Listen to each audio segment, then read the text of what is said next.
¿Qué tal? Muy buenas noches. Te saluda Genaro Lozano. Bienvenida, bienvenido a Foro Global, programa de Foro TV especializado en temas internacionales. Noche de viernes, noche de conversaciones globales, y en esta ocasión me acompaña la diplomática mexicana y académica Olga Pellicer. Vamos a conversar con ella acerca de los retos de la política exterior mexicana y de los cambios que va a haber, por supuesto, con el gobierno que viene de Andrés Manuel López Obrador. Así que ya lo sabes, no te vayas, acompáñanos. Esto es Foro Global, comenzamos.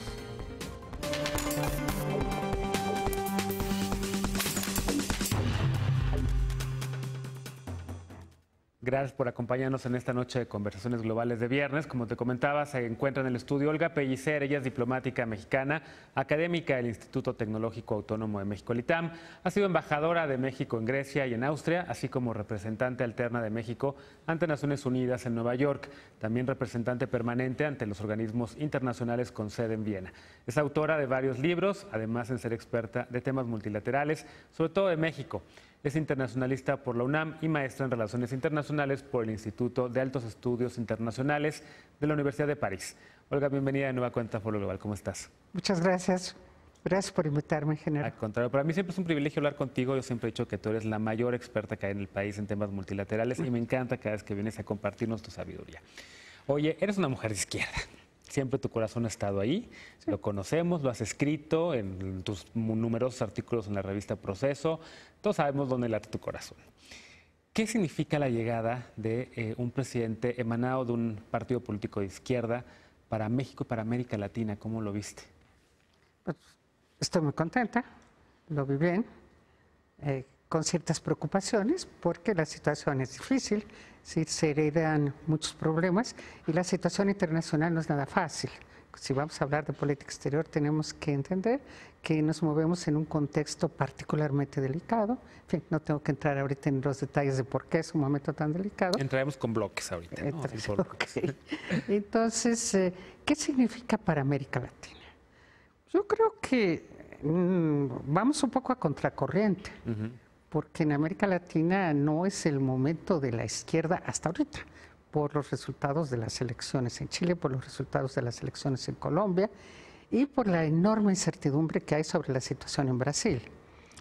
Yo creo que sería espléndido el poder tener en los dos países más grandes de América Latina, en Brasil y en México, poder tener a Lula y a López Obrador, figuras que tienen muchos elementos en común, muchos elementos muy distintos, pero como sabes la situación es enormemente incierta en el caso de Brasil, y más bien Brasil es como un espejo en el que si queremos mirarnos tenemos que estar con mucha cautela, porque es un país en donde creo que justamente se va a jugar muy pronto el que se pueda elegir, que lo veo muy difícil, pero no quiero anticipar nada con el caso de Lula, pero también hay el peligro de una derecha con tintes militares, sí, que sería muy, muy inquietante y que colocaría de ocurrir a México en una situación, como te decía,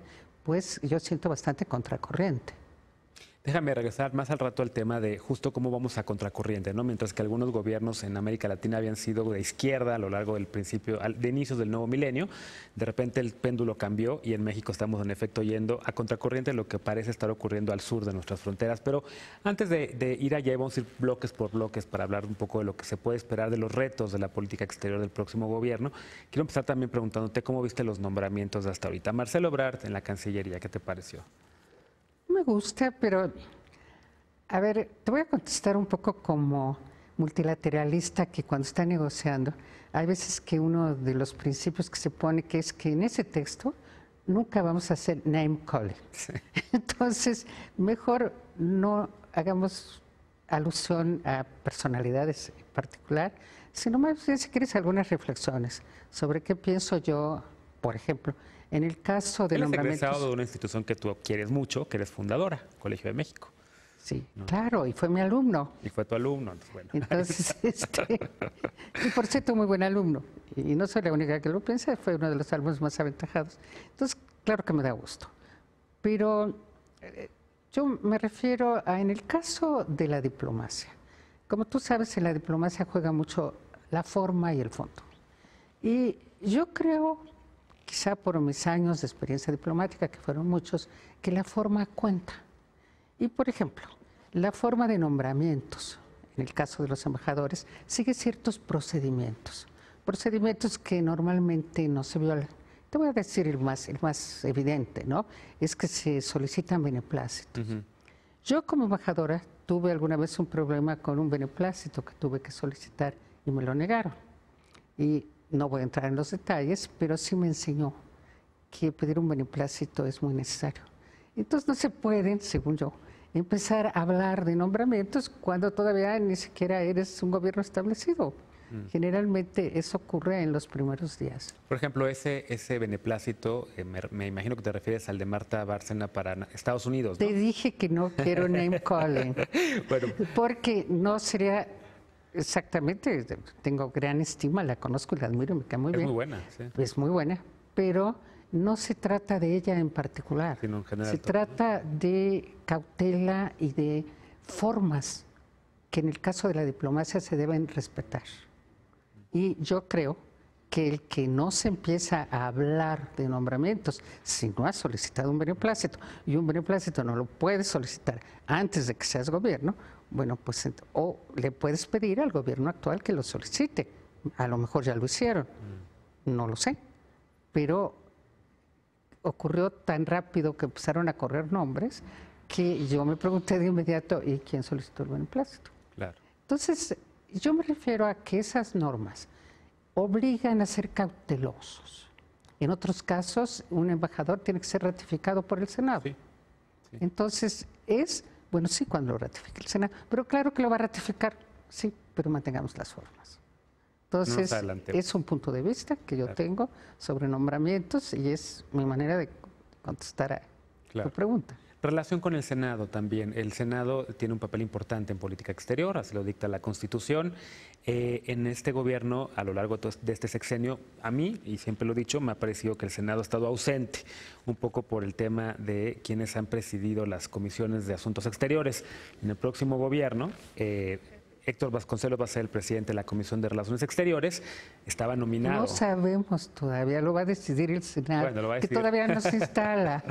Perdóname, pero sí, no, yo sí creo en las formas. Sí, pero él iba a ser canciller, acá, al final hubo un cambio y se llamaba más bien al Senado, ya estaba en la fórmula del Senado, y yo creo que naturalmente sería su espacio.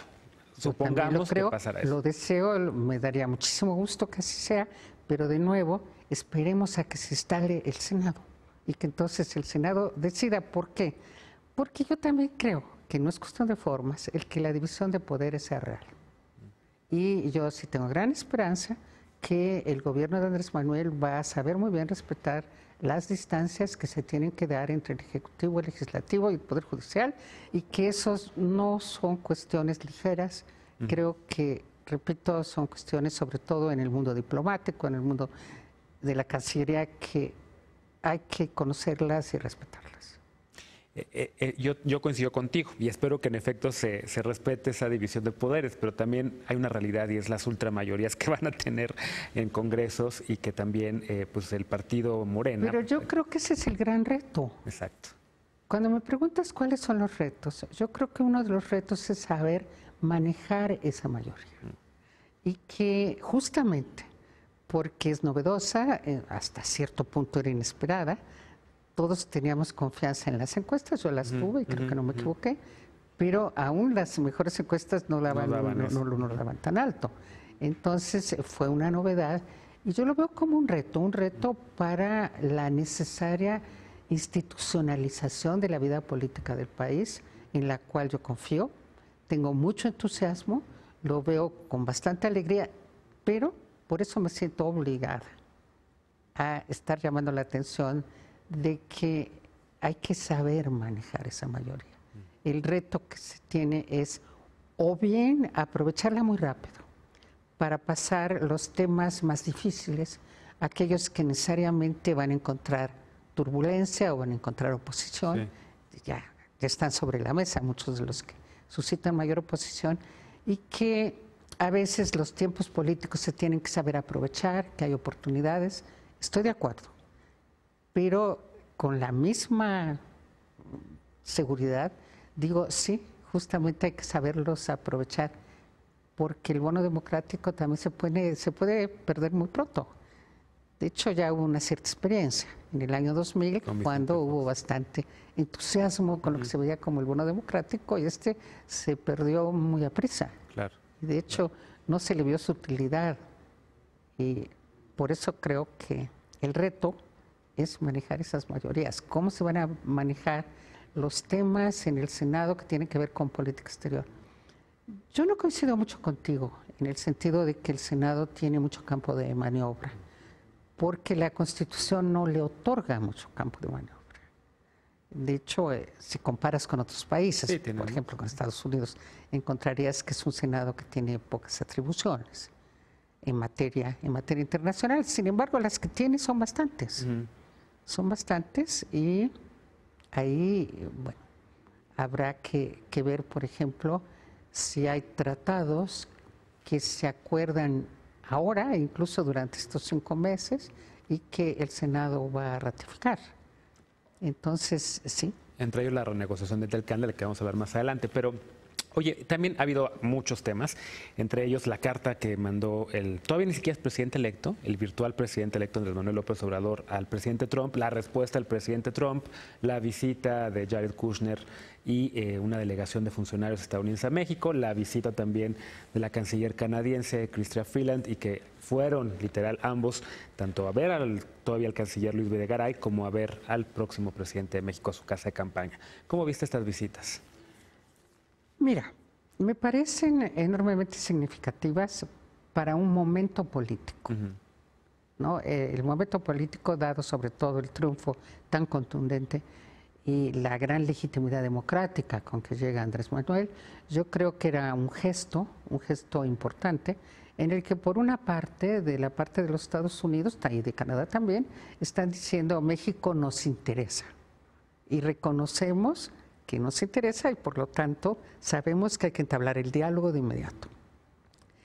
Me parece que no es más que eso. A mí me parece que sería un error, a partir de las cartas que fue, la carta que regresó, decir que es un turning point, un punto de transición.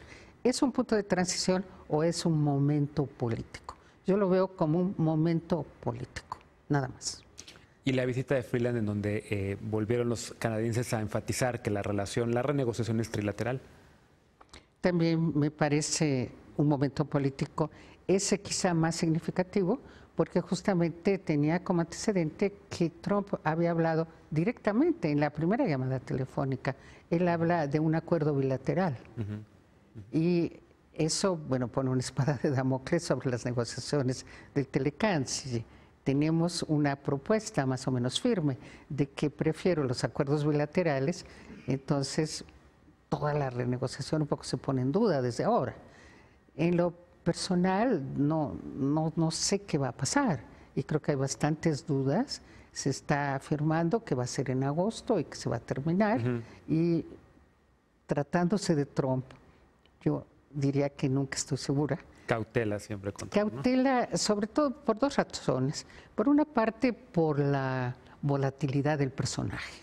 Eso no es nada nuevo. El mundo entero, y no solamente México, pero el mundo entero, está tratando de adaptarse a una personalidad tan voluble, tan inesperada, tan incierta, y ese es un gran reto que en todo el mundo se está tratando de enfrentar.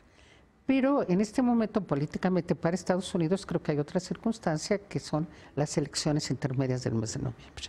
Y yo creo que Trump está dispuesto, y por lo demás creo que cualquier político lo estaría, a utilizar lo que pueda en materia internacional, si tiene que ver con las elecciones. Entonces creo que depende de cómo las lea, y si en cierto momento él necesita para su clientela interna y para los fines electorales, necesita darle un golpe al TELCAN o volverse, dice que no ha hablado del muro. Bueno, no lo ha puesto en las misivas que le ha mandado López Obrador todavía, pero que yo sepa, sigue demandando el presupuesto para el muro. A los demócratas sobre todo.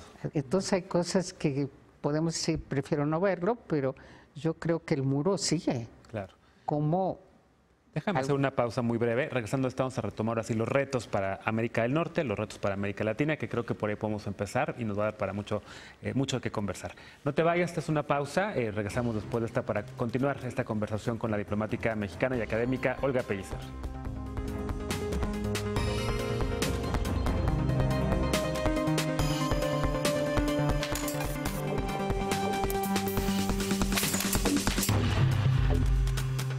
Gracias por continuar con nosotros en Foro Global. Regresamos a esta conversación con la diplomática y académica Olga Pellicer sobre los retos de la política exterior mexicana del próximo gobierno de Andrés Manuel López Obrador. Olga, empezamos a hablar de los retos y ya hablamos un poco sobre la renegociación del Telcán. Tú te sientes optimista, un poco en sintonía con lo que han dicho las autoridades mexicanas todavía presentes, el canciller Videgaray, el secretario Guajardo, y con lo que también ya está viendo el negociador designado por el presidente electo, el virtual presidente electo, Andrés Manuel López Obrador, de que podría haber un acuerdo en agosto. Pero la relación bilateral es mucho más compleja con Estados Unidos que el Telcán. ¿Qué otros retos estás viendo en el horizonte? Mira, en la relación con Estados Unidos, para mí el siguiente reto serían las cuestiones de seguridad. A mí son cuestiones que me parecen particularmente serias, justamente porque tenemos muy poca información. Porque cuando llegamos al tema de la seguridad, hay una gran opacidad. La ha habido siempre. De hecho, en el caso de la iniciativa Mérida, pues sí sabíamos los montos que estaban involucrados, lo que tenía que aprobar el Congreso de los Estados Unidos. Sabíamos que el Congreso mexicano no tenía mucho o muy poco que ver con eso, en cambio, en contrapartida ellos sí.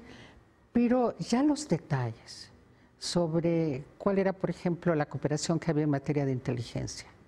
Como sabes, ahí yo sí creo que hubo un gran punto de transición, en el sentido de que se perdió la resistencia tradicional a cooperar con Estados Unidos en cuestiones militares, y a partir de Calderón y de la iniciativa Mérida, etcétera, eso se perdió. Y hay mucho más cooperación en cuestiones militares, mucho más cooperación en cuestiones de seguridad, de cooperación, de información. Incluso hay una oficina binacional, o la había, para cuestiones de inteligencia, pero los detalles sobre cómo trabajaban con el CISEN, sobre, por ejemplo, cuáles son las agencias de los Estados Unidos que trabajan en México, que son muchas. Está la CIA, está la DEA, está la FBI, pero no sabemos exactamente qué es lo que se ha acordado con ellas, qué es lo que está permitido, qué es sobre lo que se está trabajando. Sabemos que ellos, en Estados Unidos, se tiene muchísima información sobre todos los narcotraficantes que ahora están allá y a los cuales se están interrogando y de los cuales obtienen una gran cantidad de información. ¿Hasta dónde se está compartiendo con México? ¿Hasta dónde los grupos de inteligencia mexicanos saben tanto como sus contrapartes estadounidenses sobre qué ocurre respecto a la manera en que operaban estos narcotraficantes en México, el tipo de complicidades que tenían, con quién las tenían? Hay allí una larga serie de temas en los que siento que México está en desventaja, o si no está en desventaja, quien sí seguro está en desventaja es la ciudadanía mexicana, porque la verdad es que no sabemos. Y además también con el tema del cambio de paradigma en la guerra contra las drogas, la propuesta que ya está en la mesa, que se ha hablado mucho, no solamente de una amnistía en México, sino también de regular el mercado de las drogas, que provocó una declaración de Sarah Huckabee en el sentido de que debe continuar la guerra contra las drogas tal y como está, y que el gobierno, entre las propuestas de campaña de Andrés Manuel está precisamente hacer un cambio de paradigma. Eso nos va a confrontar con los estadounidenses. Yo no sé cuánto nos va a confrontar, no sé cuánto se ha hablado, y además ni siquiera sé a quién le toca hablar. Y mira, te doy un ejemplo muy rápido. Por ejemplo, ayer yo vi una comunicación del Departamento Homeland Security Office en los Estados Unidos, una de las oficinas más poderosas de los Estados Unidos. Seguridad Interior. Seguridad Interior es una de las oficinas que tiene mayor número de agencias que coordina, y yo diría que es una agencia poderosísima. Y cuando yo quisiera saber quién es el interlocutor mexicano de la Oficina de Seguridad Interna de los Estados Unidos, no me queda muy claro quiénes son. Porque podría ser Videgaray en su papel de canciller, y entonces en este caso a quien le tocaría hablar con ellos es Ebrard. Pero hasta dónde sé las conversaciones sobre asuntos de la frontera sur, sobre todo, las está teniendo Nielsen, que es la secretaria de la Oficina de Seguridad Interna de Estados Unidos, las tiene con Gobernación. Las tiene con Gobernación o las tiene con Videgaray. O interviene el CISEN o no interviene. O son con la Procuraduría, no sabemos. Creo que hay no solamente opacidad, sino en realidad una gran dispersión de instituciones que tienen que ver con la Oficina de Seguridad Interna de los Estados Unidos. Y eso me lleva a uno de mis comentarios más frecuentes cuando hablo de política exterior de México, y es que es muy difícil llevar una buena política exterior si no tienes un gabinete de política exterior que sirve para coordinar a todas las instancias que participan. Claro. Y el que esa coordinación no existe, en este momento hace difícil saber quién va a decidir sobre un asunto tan serio como es la seguridad de la frontera sur. Lo va a decidir Gobernación, el Instituto Nacional de Migración. Se están coordinando con Olga Sánchez Cordero, o con quién se van a coordinar. Claro, claro. Y esto me lleva a un punto importante que lo veo como uno de los retos de la política exterior, y es el tener un mejor arreglo de las instituciones que conducen la política exterior. Porque aunque en principio, si tú lo lees muy rápidamente, dice la política exterior la conduce la Secretaría de Relaciones, eso cuando llegamos a los temas de seguridad, que son muy importantes con los Estados Unidos, no es así. En realidad la conducen diversas secretarías y diversas agencias del gobierno mexicano. Un tema que en Estados Unidos sí está muy claramente quién lo lleva, y lo lleva la Oficina de Seguridad Interna. Entonces, ver con quién habla Nielsen, incluso cuando vino la delegación que encabezaba Pompeo, Nielsen se desprendió y se fue a Gobernación. Sí. Eso no se comentó demasiado. Sí. Sin embargo, es significativo. Claro. Porque, bueno, por otra parte, tenemos todavía un gobierno en funciones por 4 meses hasta el 1 de diciembre.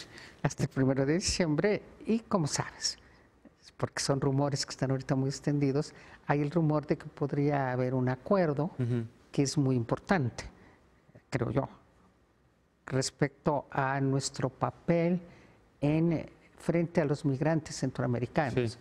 Justo te iba a preguntar eso, porque todo esto lo están viendo con muchísima atención al sur de nuestras fronteras, ¿no? Sobre todo el bloque de países centroamericanos, que seguramente se están haciendo la misma pregunta que tú formulabas, con quién están hablando y coordinándose los funcionarios mexicanos, y sobre todo por el hecho de que en esa misiva que le mandó el virtual presidente electo, el presidente Trump, Andrés Manuel López Obrador al presidente Trump, le propone relanzar un proyecto de desarrollo para Centroamérica, y que también, por cierto, seguramente en Sudamérica lo están viendo con mucho interés la llegada de Andrés Manuel López Obrador también por la reciente cumbre de la Alianza del Pacífico que se dio aquí en Puerto Vallarta. ¿Cómo va a ser ese relanzamiento de la relación con América Latina? Por muchos años lo trató de hacer Felipe Calderón, lo trató de hacer también Enrique Peña Nieto, por ese distanciamiento que naturalmente se empezó a dar a partir de que tuvimos la firma del Tratado de Libre Comercio de América del Norte y esa integración norteamericana que para muchos significó la pérdida de nuestra identidad latinoamericana. La llegada de López Obrador está siendo vista con mucho interés por muchos gobiernos latinoamericanos. Mira, yo creo que en el caso de la relación con América Latina, la respuesta que se dio desde el sexenio, de hecho finales del sexenio de Calderón, pero que fue la respuesta más importante que se dio, a mi modo de ver, con el gobierno de Peña Nieto, fue la Alianza del Pacífico. La Alianza del Pacífico, que es una muy interesante y muy constructiva idea, aunque pequeña desde el punto de vista político y también desde el punto de vista económico. Desde el punto de vista económico, cumple dos funciones. Por una parte, acelerar todo tipo de intercambios dentro de los países que ven al Pacífico, entonces está Chile, Perú, Colombia, México, países que son bastante distantes desde el punto de vista geográfico y que por lo tanto nuestra relación desde el punto de vista económico, de los intercambios económicos, es bastante pequeña. No es mucho el intercambio económico que tenemos con Chile, con Perú, con Colombia. Y son mercados pequeños. Son mercados pequeños. Desde el punto de vista político, la alianza, si vemos un poco su trayectoria, vemos que deliberadamente ha evitado tomar posiciones políticas. Cuando ha habido problemas políticos, la alianza como tal no se pronuncia. Entonces, lo que no sé es si se va a convertir también en una alianza política, quizá es conveniente que no lo sea, pero lo que sí es conveniente es ver cómo se relacionan con Asia, los 4 países de la Alianza del Pacífico, que se supone que ve hacia Asia. Y yo creo que el país menos